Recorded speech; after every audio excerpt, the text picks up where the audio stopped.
We didn't know that there was segregation or any of those kinds of things going on because that was our world. But when we moved to the home where my dad currently lives, we got a chance to experience racism in its ugliest part. My dad and mother wanted me to have a better educational opportunity at the junior high and high school levels than what they thought I would get in the black school. During the summer, my dad told all of the children, my mother and I, to get into the car, and they drove me to Forest Heights to look at the school. And they simply said, "This is where you're going to school."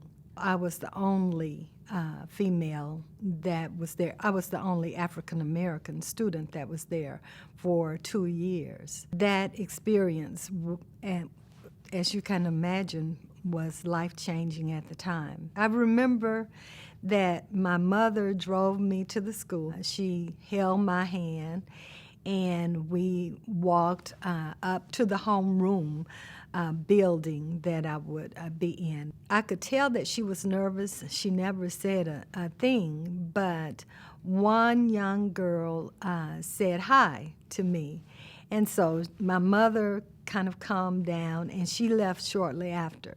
Ironically, the young lady never said another word to me until our 40th class reunion, when she asked me, "Do you remember me?" And I said, "I certainly do. You're the first person that spoke to me."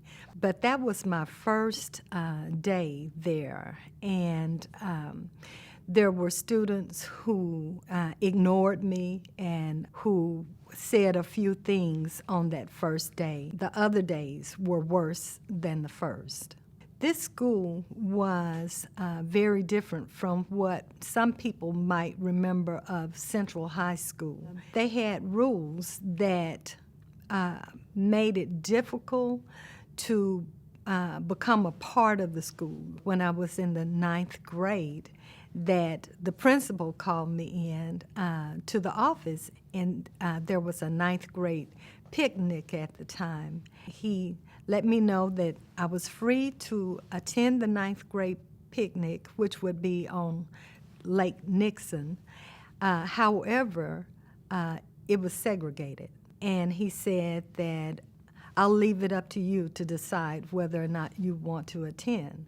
But what kind of question is that? You chose a segregated lake, segregated place. And so there were systemic issues that would constantly keep me out of events that would provide a socialization process for me. But the things that I knew at that time were that God was with me and that He was taking care of me. I'm really glad to have the opportunity to talk about this, because I don't think people even remember or realize that there were people out there who were the first to do things like this. And I think it's very important for them to understand what it took then in order to bring about some changes that need to take place even right now, because I think we have a lot that needs to be rebuilt and repaired. There were things that changed as a result of the desegregation process.